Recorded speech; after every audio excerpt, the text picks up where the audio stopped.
nações deu a beber do vinho, caiu, não tem mais o que fazer. Aí entra então o verso 4, já não tem mais o que fazer. Sai dela, povo meu, para que vocês não incorram nas suas pragas. Sai da cachoeira aquele que quer se salvar. Essa é a mensagem que Deus confiou às nossas mãos como remanescente final, porque o alto clamor começa pela igreja de Deus. Começa pelos adventistas que estão se humilhando e buscando o Espírito Santo, e a irmã White fala que deveríamos orar mais pelo Espírito Santo, porque o alto clamor é nada mais, nada menos do que dar uma mensagem com intensidade de pulmões. Alto clamor. Isaías 58, clamar com todos os pulmões. Alto clamor é uma mensagem sendo apregoada com poder, com força, com convicção. A mensagem que temos que proclamar é a mensagem que temos estudado com o nosso irmão Cameron. Cristo, nossa justiça. Evangelismo 190 diz que a cruz de Cristo é o centro. Em torno dela todas as mensagens estão dispostas. Nessa mesma página diz, muitos me perguntam, a mensagem do terceiro anjo é a mensagem da justificação pela fé? Ela fala, respondo, sim, com certeza é. Então nós temos uma mensagem especial a dar, mas se nós não nos prepararmos para comunicar esta mensagem, nós seremos considerados como atalaias mudos. Olhem comigo Zacarias. Zacarias capítulo 14.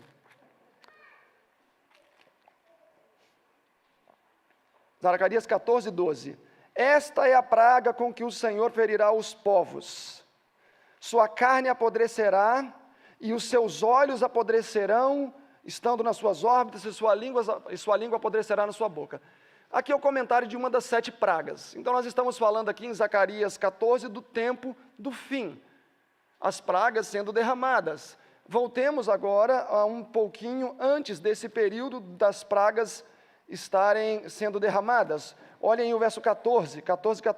E também Judá pelejará com Jerusalém, e as riquezas de todos os gentios serão ajuntadas ao redor, ouro, prata e roupas, e grande abundância. Assim será também a praga, e segue descrevendo pragas. 16.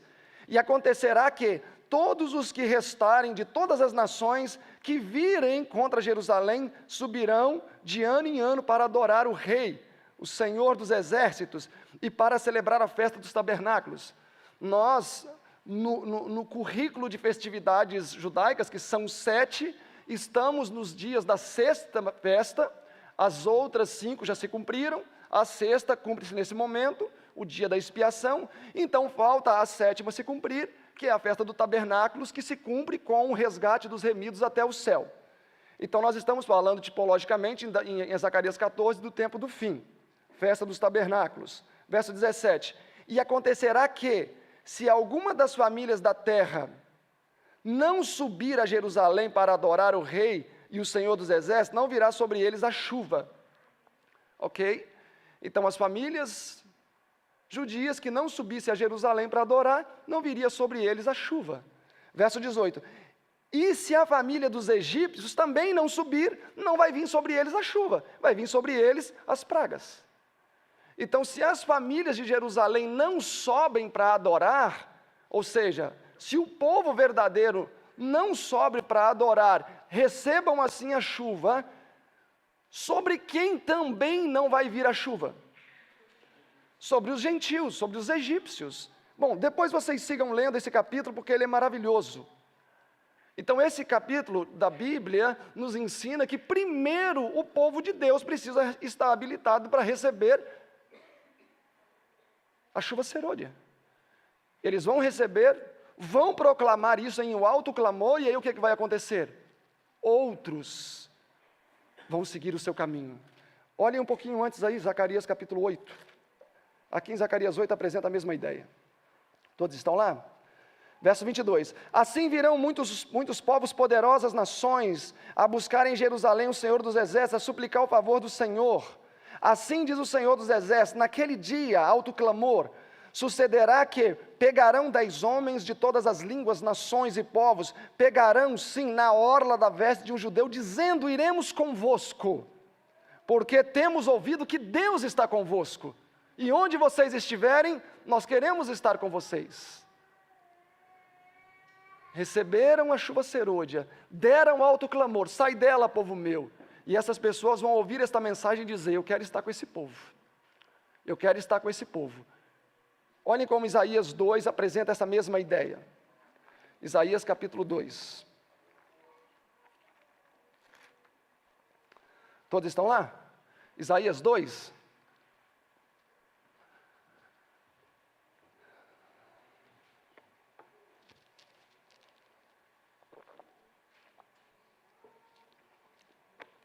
Isaías 2, verso 2. E acontecerá nos últimos dias, oxalá seja nestes, que se firmará no monte da casa do Senhor, no cume dos montes, e se elevará por cima dos outeiros, e correrão a ele todas as nações do mundo.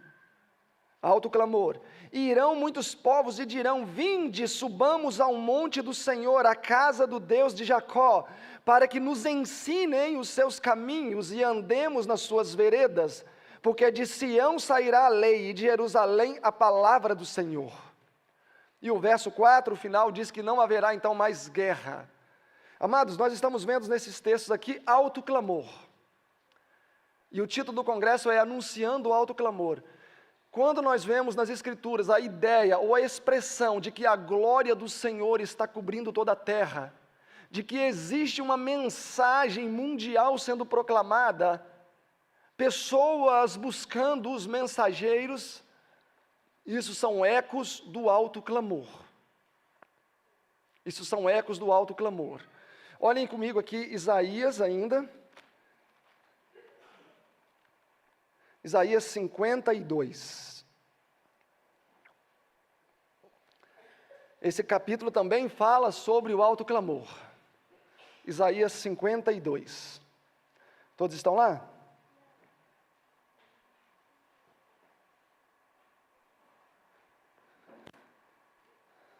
Verso 8. Eis a voz dos teus atalaias, eles alçam a voz, juntamente exultam, porque olho a olho verão, quando o Senhor fizer Sião voltar. Clamai cantando, exultai juntamente, desertos de Jerusalém, porque conosco consolou o seu povo, o Senhor remiu a Jerusalém. 10. O Senhor desnudou o seu braço. Nós não vamos ver textos, mas quando a Bíblia fala que o Senhor desnudou o seu braço, no alto clamor, o braço aqui representa os seus mensageiros. Ou seja, Deus desnudou os seus mensageiros no sentido de, não no sentido de vergonha, mas de elevá-los. Os mensageiros do Senhor são visíveis agora. O Senhor desnudou os seus braços perante os olhos de todas as nações. Deus é visto no seu povo. E todos os confins da terra então verão a salvação do nosso Deus. Retirai-vos, sai dela e não toqueis coisas imundas. Isaías 48, 20 repete a mesma tônica. Sai dela, Babilônia, fuge de entre os caldeus. Ou Zacarias 2, verso 8. Foge da terra do norte, escapa tu que habita com Babilônia. Deus chamando os seus filhos das fileiras de onde estão. Isaías 52, verso 7 diz: quão formosos são sobre os montes os pés do que anunciam as boas novas, de que faz ouvir a paz, de que anuncia o bem e faz ouvir a salvação.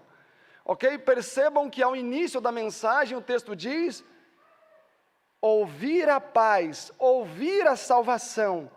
Quando você vai para o verso 10 do mesmo capítulo, o Senhor desnudou o seu braço, agora os mensageiros já estão pregando. e o seu santo braço perante os olhos de todas as nações e de todos os confins da terra, e então verão a salvação. Não estão ouvindo mais, agora eles estão vendo. O livro Testemunhos para Ministros e Obreiros Evangélicos, na página 300, a irmã White diz assim: Deus tomará a obra nas suas mãos, e os homens surpreender-se-ão em ver os meios tão simples que ele empregará para levar a cabo a última mensagem de advertência. Ver, ouvir. Tenho isso em mente. Vamos comigo a 1 Reis capítulo 10. 1 Reis capítulo 10.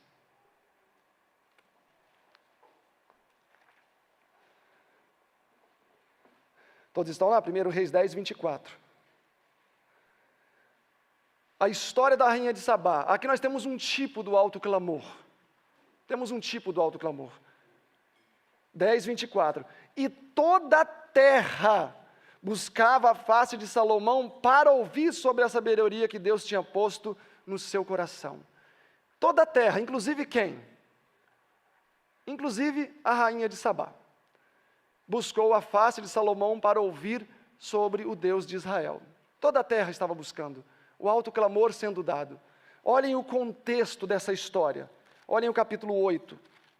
Capítulo 8 de 1 Reis. Vamos ver o contexto dessa história. Capítulo 8, verso 2. E todos os homens de Israel se congregaram ao rei Salomão, por ocasião da festa do mês de Etanim, que é o 7º mês. Ou seja, todos se congregaram para a festa dos tabernáculos. Se nós estamos olhando aqui com lupa tipológica, ou olhos tipológicos, nós estamos falando dos últimos dias. Ou seja, nós estamos nos últimos momentos. Se vocês olharem o final deste mesmo capítulo, vai falar a mesma coisa. Que o Israel se juntou a Jerusalém para celebrar a festa dos tabernáculos, ok? Mas percebam o que acontece aqui nessa festa dos tabernáculos, ou no ímpeto desta festa acontecer. Capítulo 8, verso 35. Tenham em mente que nós estamos estudando aqui em uma visão tipológica. 8,35 diz: quando o céu se fechar e não tiver mais chuva, porque pecaram contra ti. Então por que não veio chuva, e no caso aqui a chuva serôdia sobre Israel? O pecado afastou a chuva serôdia. Mensagens Escolhidas, volume 1, página 234, 235 diz: a indisposição de ceder a pontos de vista preconcebidos estava a base da resistência à mensagem que o Senhor enviara por meio de Jones Wagner. Mensagem esta que deveria ter iluminado o mundo, assim como nos dias dos apóstolos. 1888, ela escreveu isso em 1883, mas se referindo a 1888. Então, o que teria acontecido em 1888 se o pecado não tivesse presente ali, a maledicência, a indisposição, o julgamento? Chuva serôdia teria sido derramada. O pecado privou o povo da chuva serôdia. Jeremias 3,3, tens a fronte de uma prostituta e ainda não queres ter vergonha? Por isso retirei a chuva serôdia. Então, aqui aconteceu o mesmo com Israel. Mas Deus também no mesmo capítulo dá a receita, e eles aplicaram essa receita. Pecaram contra ti, mas se orarem neste lugar, se confessarem o teu nome, se converterem dos seus pecados, afastarem-se dos seus maus caminhos, se afligirem, ouve tu então nos céus, perdoa o pecado do teu povo, ensinando-lhes o bom caminho em que eles devem andar, e então darei chuva sobre a terra. Deus também prescreve os passos que eles deveriam dar para que a chuva viesse sobre eles, e a humilhação, arrependimento e confissão de pecados eram requisitos. E nós sabemos que tipologicamente a chuva veio. Por quê? Olhem aí o capítulo 8 ainda, verso 40. para que te temam todos os dias que viverem na terra de teus pais. E também ouve os gentios, que não for do teu povo Israel, quando vierem de terras remotas por causa do meu nome. Por quê? Porque ouvirão, tenho essa palavra em mente, porque ouvirão do teu grande nome, da sua força. Verso 43, ouve tu nos céus, assento da tua habitação, e faze conforme tudo quanto o estrangeiro a ti clamar, a fim de que todos os povos da terra conheçam o teu nome, para te temerem para sempre. Apocalipse 14, 7, temei a Deus e dai-lhe glória. E nós sabemos que as 3 mensagens angélicas que se cumularão em um alto clamor. Nós sabemos que Israel, nesse período, deu os passos corretos, tanto que o profeta Reis diz que, na experiência da rainha de Sabá, foi o auge ou o ápice em toda a existência do povo de Israel, em que eles atingiram 100% do que Deus esperava para eles. Ela fala assim: Deus retirou Israel das trevas, a fim de que eles fossem um estandarte para as nações que viviam nas trevas. E muitos dos que residiam nas trevas recorreram a Israel. E isso aconteceu aqui. Houve arrependimento, confissão de pecado, afastamento do mesmo, e Deus pôde trabalhar. E aí nós temos o capítulo 10, verso 1. Ouvindo a rainha de Sabá. Ouvindo, ela estava longe, lá nas terras dela. Mas ela ouviu também a fama de Salomão acerca de quem? Do nome do Senhor. Veio então prová-lo com questões difíceis. Chegou a Jerusalém com grande comitiva e muitas especiarias e muitas coisas. Verso 3. E Salomão lhe deu resposta de tudo, e nada ficou em oculto ao rei. Verso 6. E disse ao rei: Salomão, era verdade aquilo que eu ouvi lá na minha terra. Era verdade. Dos teus feitos, da sua sabedoria. E eu não acreditei naquelas palavras quando eu ouvi. Até que eu vim e vi com os meus próprios olhos. Ouviram da salvação, agora ela viu a salvação. Verso 9. Bendito seja o nome do Senhor. Bendito seja o nome do Senhor. Ela ouviu, lá na sua terra, longe. Olha, tem um povo lá em Jerusalém que tem uma vida diferente. E ela falou assim: será que isso é verdade? É muito incrível. É muito extraordinário. Eu vou lá para conferir. Eu vou lá para checar. E ela veio. Verso 4, 10, 4. Vendo, ela ouviu na sua terra, não creu, veio para ver. Vendo, pois, a rainha de Sabá, a sabedoria de Salomão, a casa que ele edificou, ela viu também a comida da mesa de Salomão, viu o modo de se assentar dos seus servos, viu como os seus criados se comportavam, viu o vestuário deles e a conduta dos seus copeiros, e também o culto que ele oferecia. Ela viu e ficou fora de si, não crendo no que via.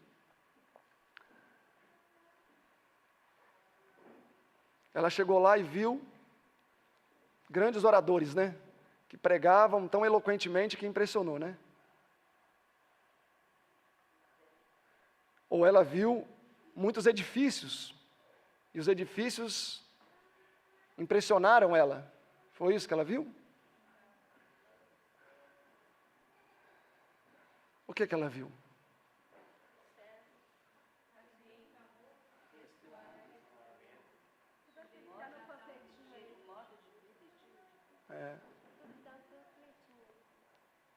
Às vezes eu penso que eu fazer uma boa comida, ou colocar uma roupa adequada, isso não vai fazer diferença. Estou na minha casa mesmo? Que diferença faz? Se eu fiz o meu culto hoje ou não, ninguém nem está vendo. Que diferença faz? Se eu respondi ou não, da melhor maneira, a minha esposa, ao meu esposo, ao meu filho, que diferença faz? Ninguém está vendo mesmo? Se eu não tratei com tanta cordialidade o meu companheiro de trabalho ou não, que diferença faz? Ninguém está vendo? Somente o pessoal aqui do trabalho? Mas será que não faz diferença? Será que aí não reside o grande âmago da questão?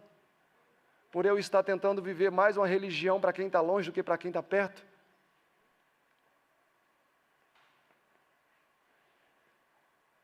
Quando eu vivo religião para quem está longe, quem está perto não experimenta nada.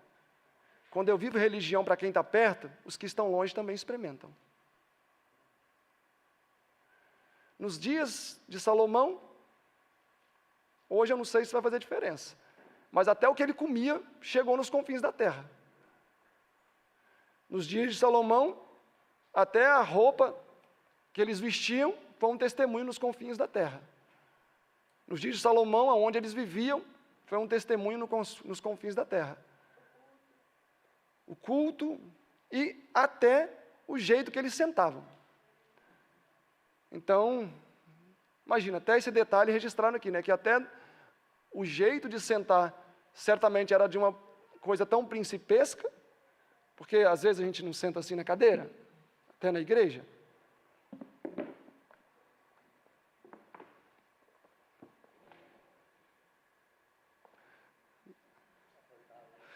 Se as pessoas sentarem assim também, eu acho que vai longe, vai chamar a atenção longe também, né?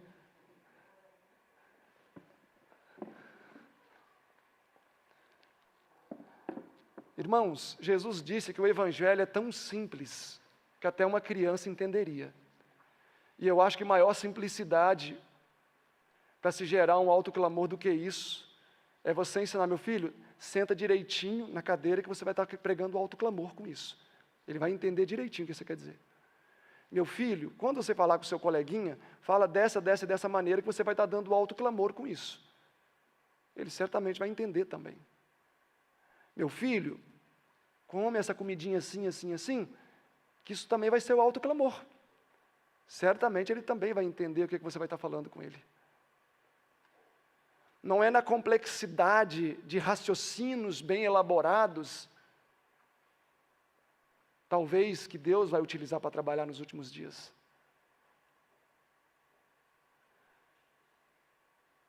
O homem é mais o que ele é do que ele diz ser. Uma mulher é mais o que ela é do que ela diz ser. Ninguém falou como Jesus falou, porque ninguém também viveu como Jesus viveu.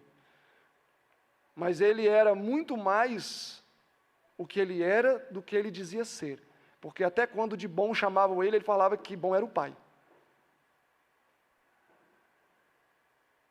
Então, meus queridos irmãos, tenho para mim, esse humilde servidor do Senhor,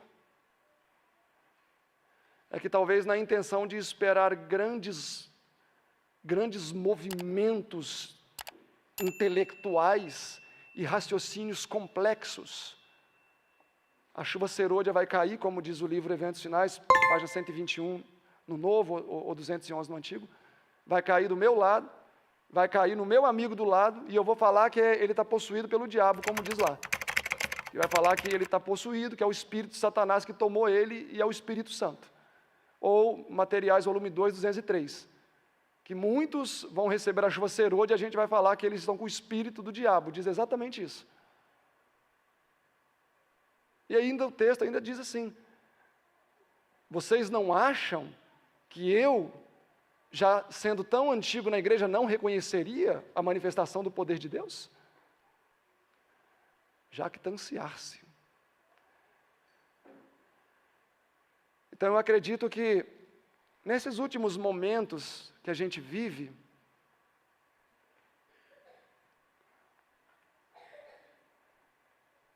penso que o que vai mais chamar a atenção das pessoas não é o que eu falo,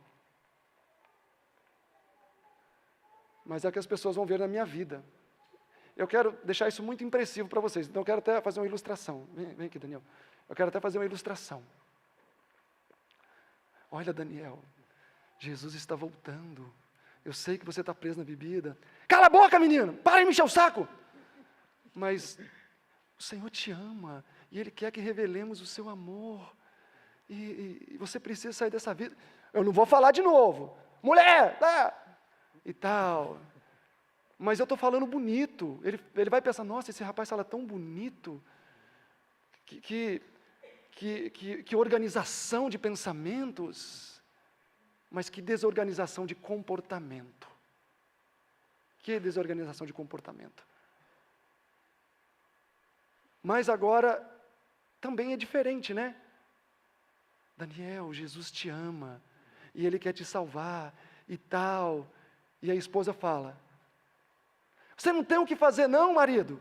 Só fica falando. E aí ele fala, meu amor, eu preciso falar enquanto é tempo, porque o Senhor tem pressa em voltar, e falo palavras de carinho, enfim, não sou tão bom nisso, mas falo palavras de carinho e amor ali, vai dar força também à minha mensagem aqui. Então, eu quero que vocês, obrigado, né? Vocês entendam o seguinte, que quando existe desarmonia no que eu falo e no que eu vivo, a mensagem não tem poder. Atos 8, 3. E Filipe unanimemente falava às multidões, e unanimemente as multidões prestavam atenção a tudo que Filipe dizia. Por quê? Porque viam e ouviam as obras de Filipe. Viam e ouviam. Evangelho conjugado. Então eu penso que é hora de nós clamarmos ao Senhor com toda a força, com toda a intensidade do nosso ser, para que nós sejamos melhores vivedores do que faladores. Porque falar, até o papagaio fala. Se você ensinar, ele fala. Mas a autenticidade de uma mensagem vivida, isso o Senhor dá para nós, que somos seres racionais e precisamos ter consciência de quem adoramos e a quem servimos. Amém? E eu agradeço por vocês terem também me ouvido pacientemente. Vamos orar para que as bênçãos do Senhor continuem sendo derramadas nesse lugar. Aqueles que nos acompanham também dos seus lares, eu agradeço muito pela oportunidade que vocês têm nos dado.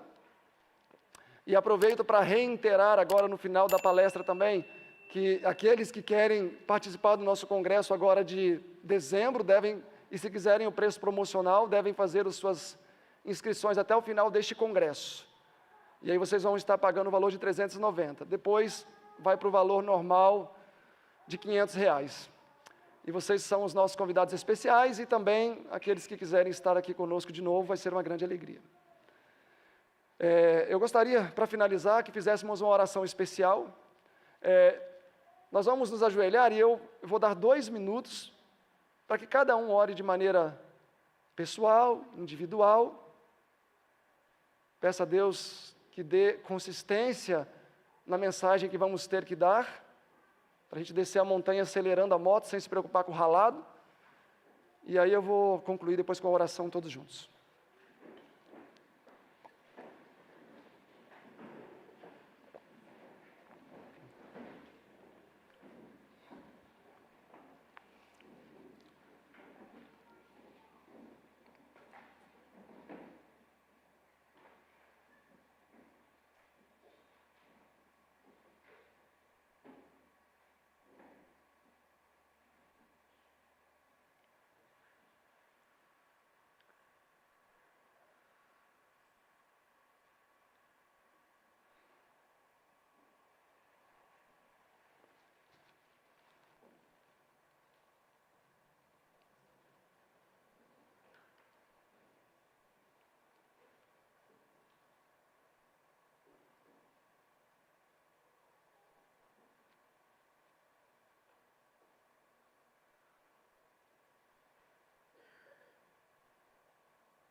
Nosso bondoso Deus,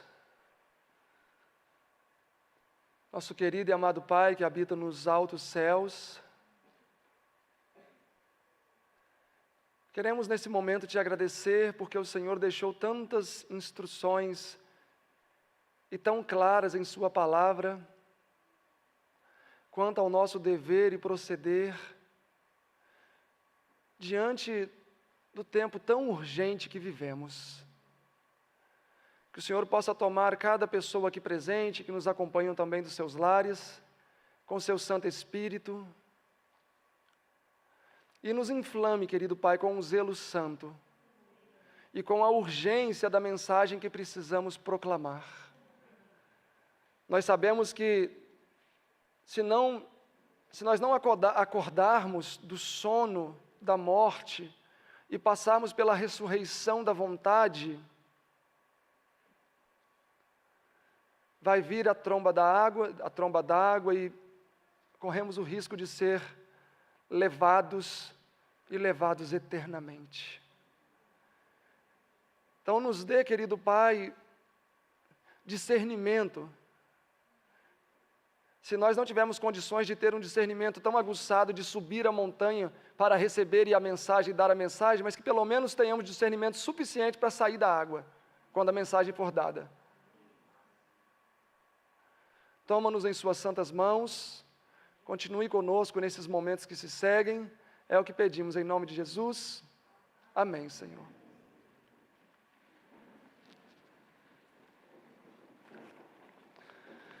Irmãos,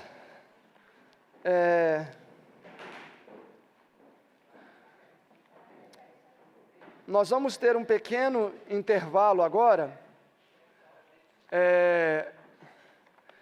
e impreterivelmente 10 horas, nós estaremos retomando os nossos serviços, tá? Impreterivelmente 10 horas. Então, não se atrasem. Eu terminei o meu sermão antes, para vocês terem um recreio um pouquinho maior. Então, voltem 10 horas em ponto. IAG, juntos avançaremos.